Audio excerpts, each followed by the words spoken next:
Tafsir Al-Misbah. Surah Al-Baqarah, ayat 88. Mereka berkata, hati kami tertutup. Tidak, sebenarnya, Allah telah mengutuk mereka karena keingkaran mereka, maka sedikit sekali mereka yang beriman. Ayat ini mengambil bentuk orang ketiga, pada, mereka berkata. Sedang akhir ayat sebelumnya dalam bentuk orang kedua, pada, sekelompok kamu dustakan, dan sekelompok lain kamu bunuh. Pengalihan gaya ini disebabkan uraian ayat di atas telah beralih dari uraian tentang sikap mereka terhadap nabi-nabi yang lalu, kepada sikap mereka kepada Nabi Muhammad Shallallahu Alaihi Wasallam. Ayat ini, di samping dapat merupakan gambaran ucapan-ucapan buruk mereka, sekaligus dapat menjadi penjelasan tentang keangkuhan atau kebohongan mereka, yang telah disebut pada ayat yang lalu. Ayat ini menjelaskan bahwa, di samping ada nabi yang mereka dustakan, ada yang mereka bunuh, mereka juga berpaling dari dakwah Nabi Muhammad Shallallahu Alaihi Wasallam, dan berkata, hati kami tertutup. Yakni, tidak mengerti apa yang disampaikan. Ada juga yang mengartikannya dengan, hati kami wadah yang penuh pengetahuan sehingga kami tidak membutuhkan bimbingan siapapun. Tidak, yakni sebenarnya mereka bukan tidak tahu atau tidak mengerti, bukan juga hati mereka penuh dengan pengetahuan. Demikianlah, ayat ini tidak membantah ucapan mereka itu secara langsung, tetapi menyampaikan kepada setiap orang yang mau mengerti, bahwa kebejatan telah mendarah daging dalam diri mereka, sehingga Allah telah mengutuk mereka karena kekufuran mereka. Namun demikian, sekali lagi, Al-Quran tidak menilai bahwa mereka semua ingkar atau kafir. Maka sedikit sekali mereka yang beriman.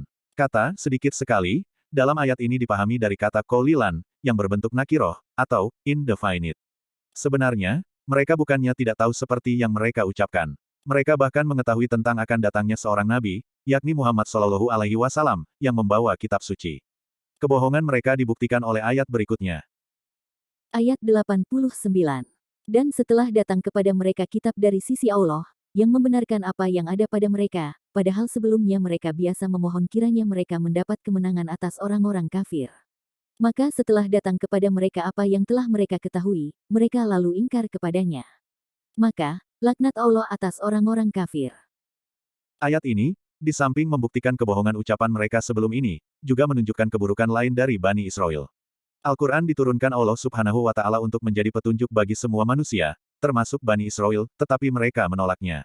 Penolakan itu tidak berdasar sama sekali, bahkan bukti pendukungnya sedemikian banyak. Karena itu, sungguh aneh sikap mereka. Mereka tidak mengakui kerasulan Nabi Muhammad Shallallahu Alaihi Wasallam. Dan, setelah datang kepada mereka kitab suci Al-Quran dari sisi Allah, yang kandungannya membenarkan apa yang ada pada mereka, menyangkut kedatangan seorang nabi, serta sifat-sifatnya yang mereka ketahui, mereka tetap mengingkari nabi itu, padahal sebelumnya, yakni sebelum kedatangan nabi itu, mereka biasa bermohon, demi nabi itu, kiranya mereka mendapat kemenangan atas orang-orang kafir yang menjadi musuh-musuh mereka. Orang-orang Yahudi bermukim di Madinah yang didiami juga oleh dua suku Arab besar, yaitu, Aus dan Khosroj.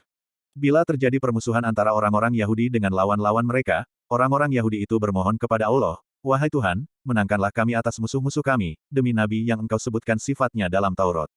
Mereka juga sering berkata kepada musuh-musuh mereka, bahwa jika nabi yang mereka nantikan datang, mereka akan menyambut dan mempercayainya, dan mereka akan mengalahkan musuh-musuh mereka. Demikianlah keadaan mereka. Tetapi, setelah datang kepada mereka apa yang telah mereka ketahui itu, yakni yang mereka ketahui menyangkut kitab suci Al-Quran, Nabi Muhammad, dan sifat-sifat beliau, mereka lalu ingkar kepadanya. Permohonan memperoleh kemenangan demi nabi yang dinantikan, menunjukkan bahwa, sebenarnya hati mereka tidak tertutup, bukan pula tidak tahu, dan tidak juga hati mereka telah penuh dengan bimbingan. Buktinya, mereka mengakui akan datangnya nabi. Mereka juga memohon kepada Allah demi nabi yang akan datang itu.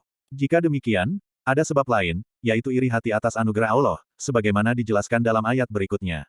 Maka jika demikian, laknat Allah atas orang-orang kafir, yakni laknat Allah atas mereka. Ayat ini tidak menyatakan laknat Allah atas mereka, tetapi laknat Allah atas orang-orang kafir. Pemilihan redaksi demikian bukan saja bertujuan menyifati mereka sebagai orang-orang kafir, tetapi juga untuk menginformasikan bahwa, laknat itu mencakup pula siapapun yang berbuat seperti perbuatan orang-orang Yahudi yang kafir itu.